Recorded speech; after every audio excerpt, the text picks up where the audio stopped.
Tara't, linisan natin ang kanyang pwesto ni Jaspina.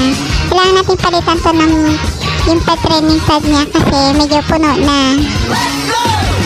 Siyempre, bago natin yan, ilagay natin to sa plastic para itapon sa trash can. Ayan. Pinabalik mo yung plastic kasi pinagwiwian niya. Kailangan punasan natin ito na kasi mayroong mga naiwan na piwi niya para hindi mamanghi. Pero hindi naman masyado mapanghi ang ihi niya. Kasi lagi yan nag-inom ng water dyan sa may CR. Paborito niya talaga sa CR duminom eh. Pag nakakawala baga siya. Pag tinatanggal ko yung tali niya sa ano. Diyan ko siya nakapesto pag naalis ako. Araw-araw yan. Minsan kasi nakakadalawang palit siya ng pet training pad. Isali pa yan, makulit. Kailangan spray natin para mabango yung kanyang pwesto. Pwedeng downy, pwedeng ano siya, basta yung mabango.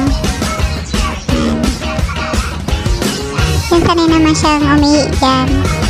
Alam niyo na kung sa siya eh, kasi minsan kasi lagi siya napapalo. Lagi siya napapalo kapag saan siya umiihi. Kaya ngayon, natututo siya dyan siya umihi. Sa pwesto na yan. Kaya alam niyo naman pag may pet training pad siya, dyan siya naihi. Kapag lang maliit pa siya, baga pinasanit siya. Ito yung kanyang pet training pad na ginagamit sa kanya. Mas maganda pa kasi medyo makapal. Yung iba kasi minsan manipis eh, kaya mabilis mapuno. Ito minsan isang araw, pero nakakadalawa siya kasi minsan malakas siya uminom ng tubig.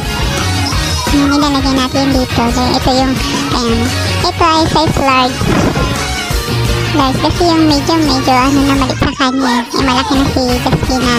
My love ko. Sobrang kulit. Pero iihi na siya dyan, no? Napesto na agad eh. Wala pa ho, wait lang. Hintay. Sobrang makulit ko si Jaspina ko. Lumalaki. Ito naman yung kanyang ano. Ito yung pinakapatong kasi may hindi siya magnat-ngat. Para hindi niya sira-siran. Ito pati kong nagyanan ng ano. Sinisira niya. Ginangat-ngat niya. Makulit yan si Jaspina. Ito naman pagkain niya. Minsan din niya pinapansin kainin. Kailangan susubuan mo pa siya para kainin niya yung kanyang dog food.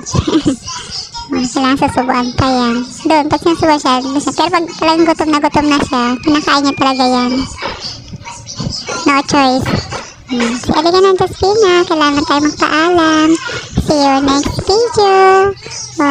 Watching ang aking makulit na Jaspina. Bye!